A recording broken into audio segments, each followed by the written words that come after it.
Hi, I'm JL Powers, and normally I would do this for my own channel. Since I'm doing this solo without my brother, this is the Power Squared channel.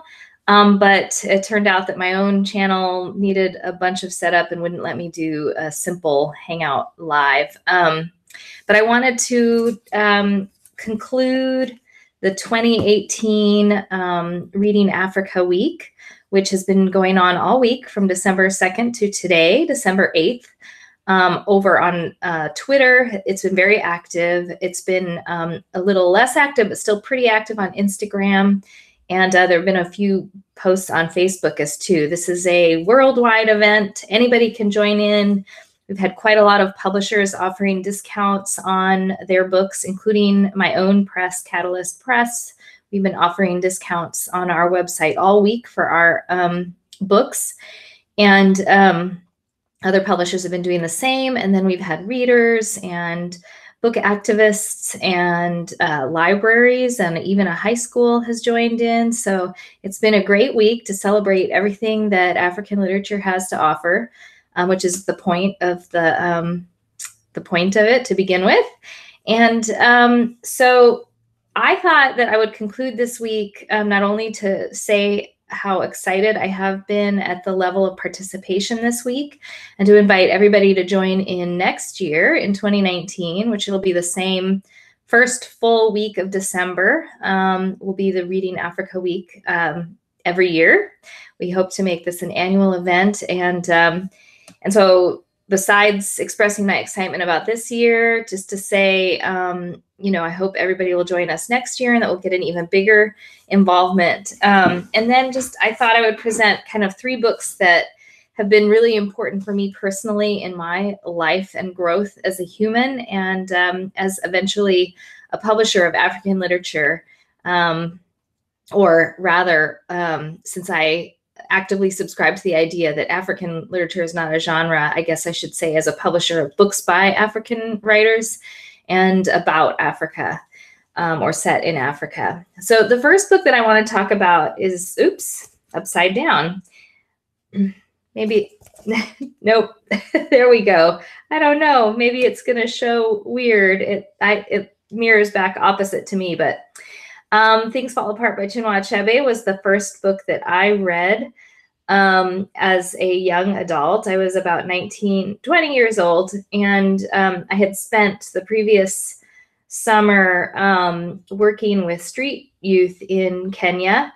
And when I went to Nairobi, I really didn't know anything. I was 19. I didn't know anything about African history, African culture, African way of life, geography, nothing. And but that summer really transformed me as a human and kind of made me reconsider a lot of the beliefs that I had had about the world up until that point.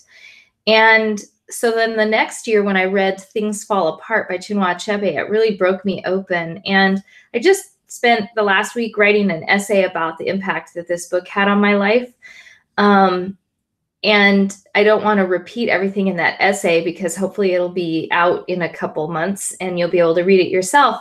But basically, I think I really identified, it might seem that as a white American who grew up in a Christian household, that I would mostly look at and kind of be horrified by the actions of the Christian European missionaries and European colonizers that came to the Igbo region of Nigeria in the 1800s and early 1900s, and actively evangelized the Igbo and then colonized them.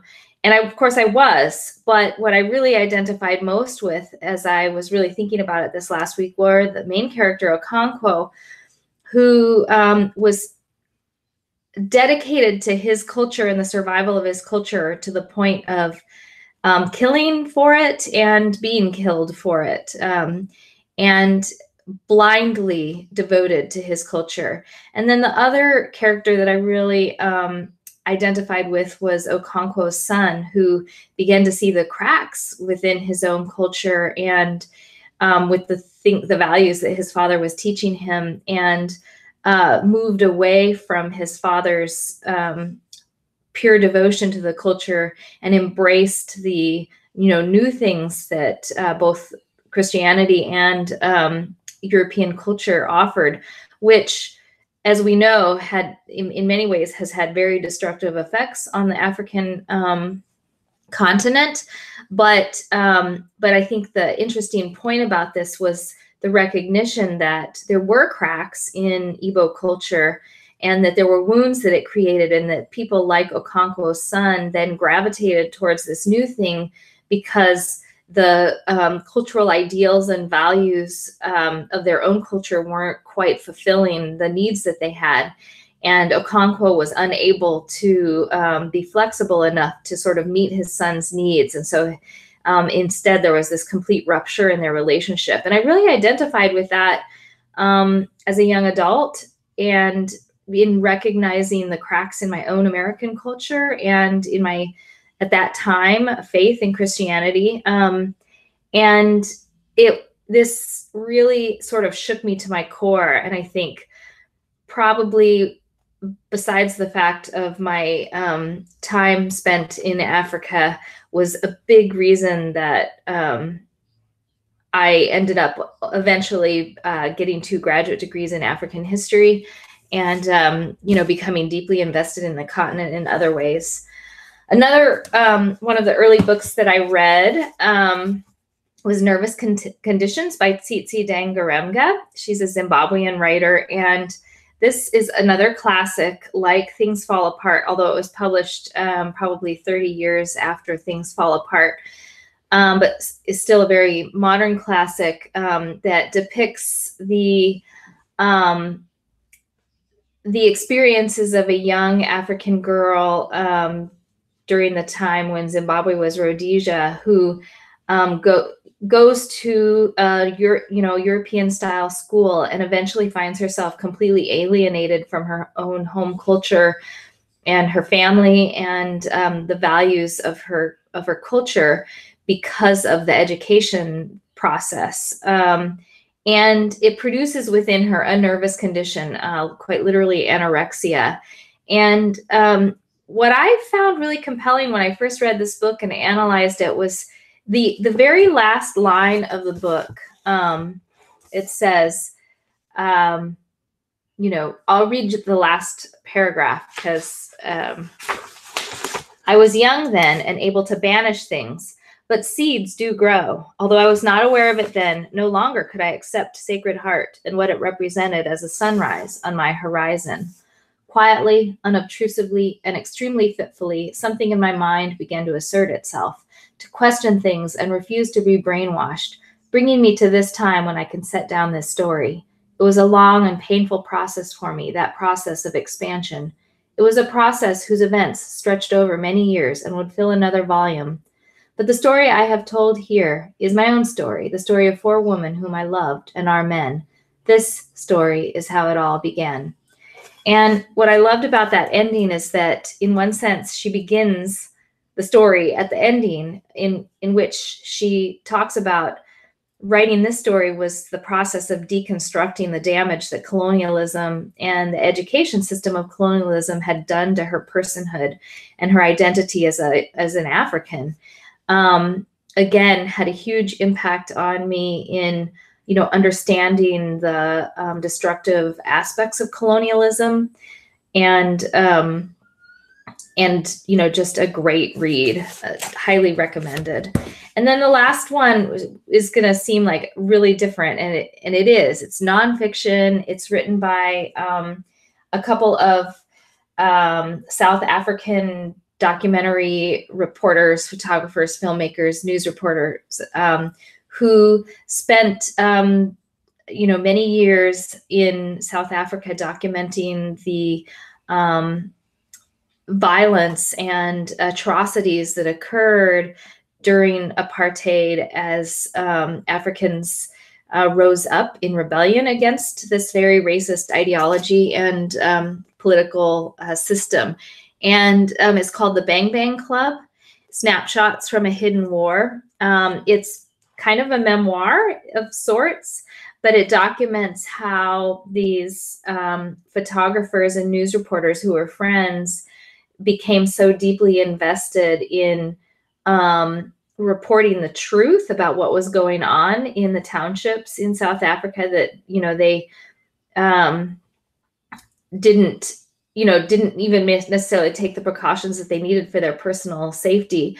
I was really impacted particularly by the story of Kevin Carter in here. Kevin Carter was a photojournalist who was became famous for this photo. If I can find it here, he became famous for this photo of a young Ethiopian girl who was starving at a feeding center. Here we go. Here's the photo. It's an iconic photo. He actually won the Pulitzer Prize for it. And he took this photo during the famine a famine in Sudan, actually, not Ethiopia. My apologies. It says Sudan. And, you know, you can see what an amazing photograph it is. Here we've got this child that's clearly malnutritioned, and this vulture that's looking over it. And Kevin Carter eventually committed suicide. There's been a movie about his life, documenting his life story. He eventually committed suicide because he couldn't reconcile who he was as a person, and taking these photos and questioning whether he should have acted more. And that story really, I think, had a deep impact on me, because I am an artist and a writer. And this question of the responsibility that I have as a human being and an ethical human being, and not to exploit, but at the same time to document. And I don't actually think Kevin Carter was exploitative there. I think he was documenting something in a very important way that the world needed to see and understand what was going on. And he was very artistic about it.